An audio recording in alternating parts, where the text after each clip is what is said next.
Kelangkaan BBM menyulitkan warga Halmahera. Antrian mengular dari pagi hingga sore, namun tak menjamin BBM dapat terisi. Mengisi BBM selalu mengantri seperti ini atau gimana? Kan kita sekarang minyak kan susah kan? Imbasnya hingga ke nelayan yang akan melaut. Mencari jauh-jauh juga setengah mati. Tak hanya itu, nasib para guru honorer pun memprihatinkan di tengah pengabdian menyebar pendidikan. Bagaimana masyarakat Halmahera harus bertahan hidup di tengah keterbatasan? Saksikan sesaat lagi di Indonesiaku. Ini tiba-tiba di lumpur itu tiba-tiba ada air datang.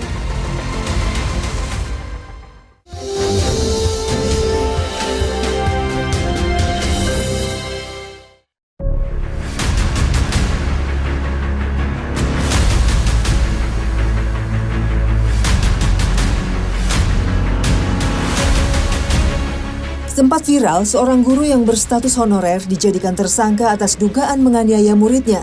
Kasus ini terjadi di wilayah Sulawesi Tenggara yang baru-baru ini menimbulkan pro kontra. Guru itu bahkan dimintai uang damai sebesar 50 juta rupiah.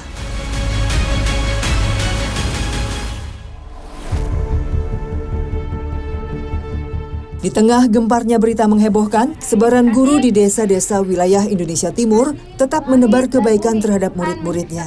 Seperti yang dilakukan Ani, mengajar di luar jam sekolah. Meski ia masih berstatus sebagai guru honorer, namun ia sangat mencintai profesinya sebagai pahlawan tanpa tanda jasa. Desa Nusliko yang berada di pesisir terancam akan maraknya anak yang putus sekolah karena lebih memilih melaut.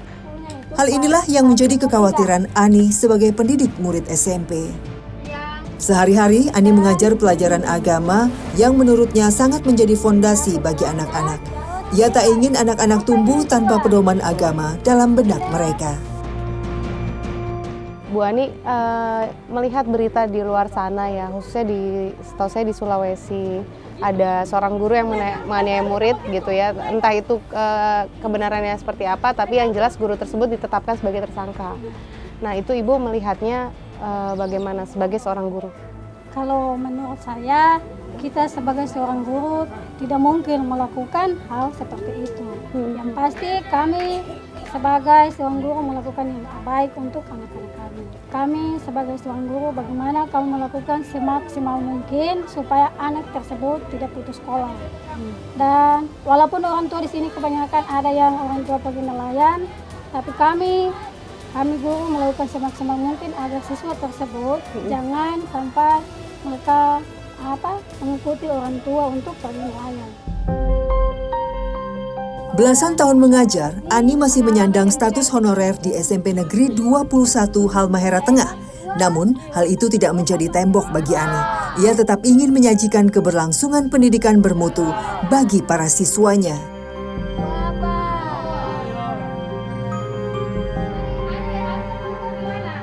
Menjadi seorang guru membuat Ani dapat menghidupi anaknya dari upah honorer yang ia terima. Dari rumah sederhana inilah setiap harinya Ani berangkat mengajar ke sekolah.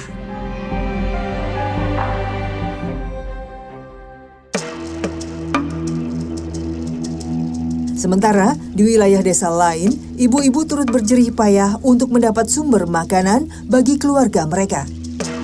Sama seperti desa Nusliko, desa Goeng juga berada di pesisir yang rawan akan abrasi.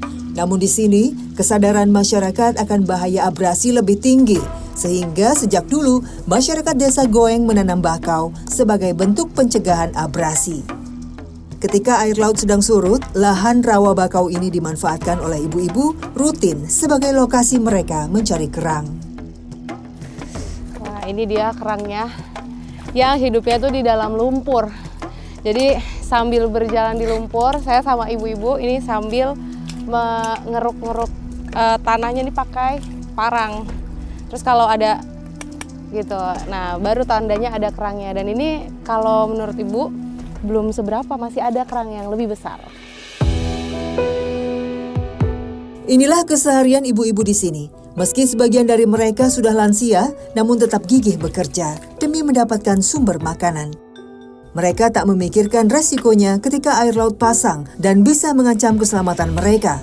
Bahkan untuk jalan pun susah karena tertancap lumpur yang tebal. Ini tiba-tiba di lumpur itu tiba-tiba ada air datang. Ini air dari laut ya Bu, lagi air pasang. Jadi ini meraba nih kita nih, mana yang belok, mana yang enggak. Susah berjalan karena tertancap lumpur tebal menjadi kendala bagi saya. Kami harus segera menepi sebelum air semakin tinggi.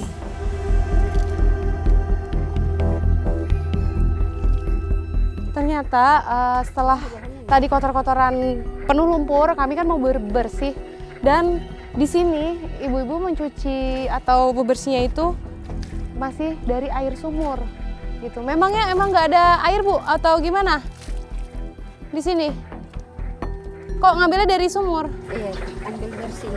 Oh, nggak ada aliran air yang ngucur dari keran, nggak ada? Ada, tapi sekali berjalan. Oh gitu. Oh gitu.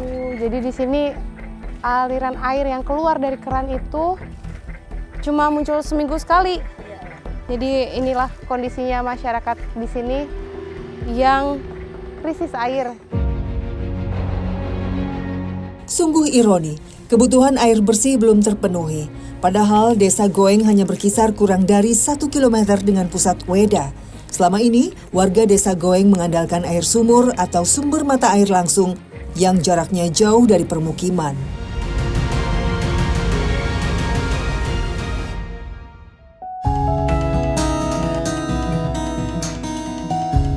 Mereka biasa menyajikan kerang dengan cara direbus agar membunuh bakteri di dalam kerang. Stok air di Jerigen diperhatikan betul pemakaiannya karena sulitnya mendapat air. Selain kesulitan air bersih, warga di sini juga krisis sumber pangan. Hanya inilah penghidupan di sini. Wah, ini dia sudah jadi kerangnya matang, makannya pakai sagu seperti ini. Dicelupkan ke kuah.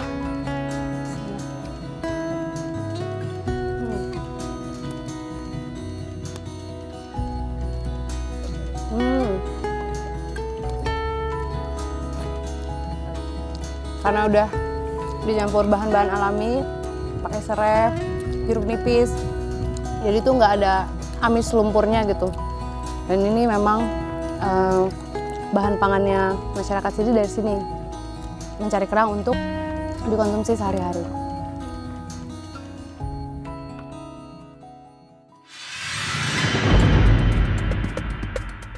Di wilayah pesisir, pohon kelapa menjadi tanaman yang pasti ditemui. Di lahan ini, kelapa sudah ditanam sejak puluhan tahun silam. Selain fungsi pohon yang teduh, tanaman kelapa disebut sebagai pohon kehidupan karena hampir seluruh bagiannya memiliki nilai ekonomi. Seperti yang hendak dilakukan Bu Samra dan keluarganya, yang sehari-hari mengolah kelapa menjadi kopra. Pohon yang seluruh unsurnya bisa dimanfaatkan selaras dengan tema peringatan Hari Menanam Pohon Sedunia yang jatuh tiap 21 November. Keluarga Bu Samra menggantungkan hidup mereka dari kelapa. Sejak awal ditanam, kelapa baru bisa dipanen dalam kurun waktu 5 tahun. Kini, hamparan pohon kelapa sudah mendominasi kebun sebagai komoditas utama. Yang diolah menjadi kopra itu kelapa yang tua atau yang warnanya sudah coklat. Nah, dalamnya itu dagingnya sudah pasti lebih keras. Jadi sekarang lagi dicongkel-congkelin untuk dikeluarkan isinya, baru dilakukan pengasapan. Dalam setahun, kelapa memiliki 2 kali fase panen. Lebih dari 5 karung kelapa bisa diolah per hari ketika panen. Di Kampung Payahe, rata-rata masyarakat berpenghasilan dari kelapa yang diolah menjadi kopra. Mereka tak memiliki fasilitas untuk mengolah kopra, sebab kopra merupakan bahan baku industri. Seusai dicongkel, buah kelapa siap untuk diasapkan. Proses ini memakan waktu yang cukup lama, bisa sampai seharian. Dari dulu sampai sekarang, harga kopra menurut Ibu gimana sih? Kopra terlalu turun harga. Lalu ini memang stabil, tapi saya anggap ini belum stabil. Sekarang, kenapa faktor kopra turun harga kira-kira kenapa menurut Ibu? tahu itu semua dari pusat tuh bagaimana ini sampai hasil tani sampai turun seperti begitu. Gitu. Berapa sih Bu sekarang? Sekarang 8.000 ada 10.000. Jadi kalau dia harga bagus berarti kita orang juga senang tuh. Tapi kalau harga turun berarti kita orang juga sengsara. Puluhan tahun bergantung pada hasil kopra, baru kali ini nilai jual terasa sangat anjlok. Tak ada yang bisa dilakukan Samra selain berharap pemerintah dengan tegas memberantas cukong atau mafia komoditi hasil bumi dari petani. Samra hanyalah satu dari ratusan masyarakat di Kampung Payahe yang menggantungkan hidup dari kelapa. Hari ini kami berhasil mengumpulkan satu gerobak penuh kopra yang sudah diasapkan. Pengepul biasanya menjemput bola dengan datang langsung ke kebun. Pembagian kepada para petani baru bisa diberikan hasilnya ketika kopra sudah terjual ke pemasok.